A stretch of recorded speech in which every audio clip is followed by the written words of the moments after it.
Hi friends, current അഫയേഴ്സിൻ്റെ പുതിയൊരു വീഡിയോയിലേക്ക് എല്ലാവർക്കും സ്വാഗതം. 2024 ജനുവരിയിൽ ഏത് നവോത്ഥാന നായകൻ്റെ 150-ാം രക്തസാക്ഷി ദിനമാണ് ആചരിച്ചത്? അത് ആറാട്ടുപുഴ വേലായുധ പണിക്കരാണ്. പത്തനംതിട്ട ജില്ലയിലെ കഥകളി ഗ്രാമം എന്ന് വിശേഷിപ്പിക്കുന്നതാണ് അയിരൂർ ഗ്രാമമാണ്. പത്തനംതിട്ട ജില്ലയിലെ കഥകളി അയിരൂർ ഗ്രാമം.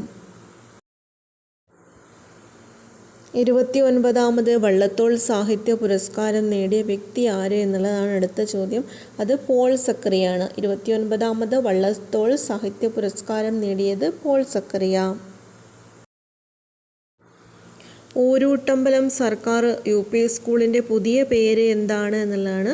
അത് അയ്യങ്കാളി പഞ്ചമി സ്മാരക സ്കൂൾ. ഊരൂട്ടമ്പലം സർക്കാർ UP സ്കൂളിൻ്റെ പുതിയ പേര് അയ്യങ്കാളി പഞ്ചമി സ്മാരക സ്കൂൾ.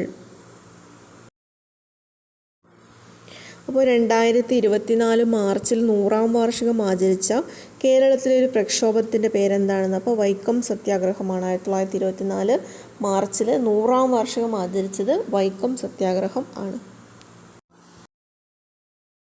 2023 150-ാം ജന്മവാർഷികം ആഘോഷിച്ചത് ആര് എന്നുള്ളതാണ്. അപ്പോൾ വക്കം അബ്ദുൽ ഖാദർ മൗലവിയാണ്, അല്ലെങ്കിൽ വക്കം മൗലവി ആണ്. 23 150-ാം ജന്മവാർഷികം ആഘോഷിച്ചത് വക്കം മൗലവി. 2023 എഴുത്തച്ഛൻ പുരസ്കാരം നേടിയതാണ് SK വസന്തൻ. വയലാർ പുരസ്കാരം നേടിയത് ശ്രീകുമാരൻ തമ്പിയാണ്.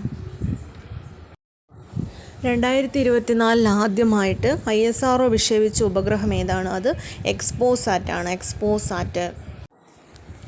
അപ്പോൾ നെക്സ്റ്റ് ചോദ്യം, ഓടക്കുഴൽ അവാർഡ് ജേതാവാണ് PN ഗോപികൃഷ്ണനാണ്. PN ഗോപികൃഷ്ണൻ. അടുത്തത് ജ്ഞാനപ്പാന പുരസ്കാരം രാധാകൃഷ്ണൻ കാക്കശ്ശേരി. പിന്നത്തത് പൂന്താനം പുരസ്കാരം ശ്രീകുമാരൻ തമ്പി. അപ്പോൾ ഓടക്കുഴൽ award PN Gopikrishnan, Jnanappana award Radhakrishnan Kakkassery, Poonthanam പുരസ്കാരം കിട്ടിയത് ശ്രീകുമാരൻ തമ്പി.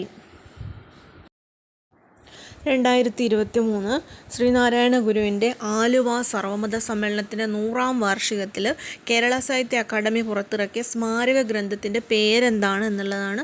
അത് ഫലമതസാരവുമേകം. തണ്ണീർത്തട ദിനത്തിൻ്റെ പ്രമേയം എന്ത് എന്നുള്ളതാണ് അടുത്ത ചോദ്യം. അതായത് തണ്ണീർത്തടവും മനുഷ്യക്ഷേമവും എന്നാണ്. ലോകകപ്പ് ക്രിക്കറ്റിലെ ഏറ്റവും കൂടുതൽ സെഞ്ചുറി നേടിയ താരമായിട്ട് തിരഞ്ഞെടുക്കപ്പെട്ടത് രോഹിത് ശർമ്മയാണ്. അഫ്ഗാനിസ്ഥാനെതിരെ സെഞ്ചുറി നേടിയതോടുകൂടി ഈ മൊത്തം നേട്ടം 7 വന്നു.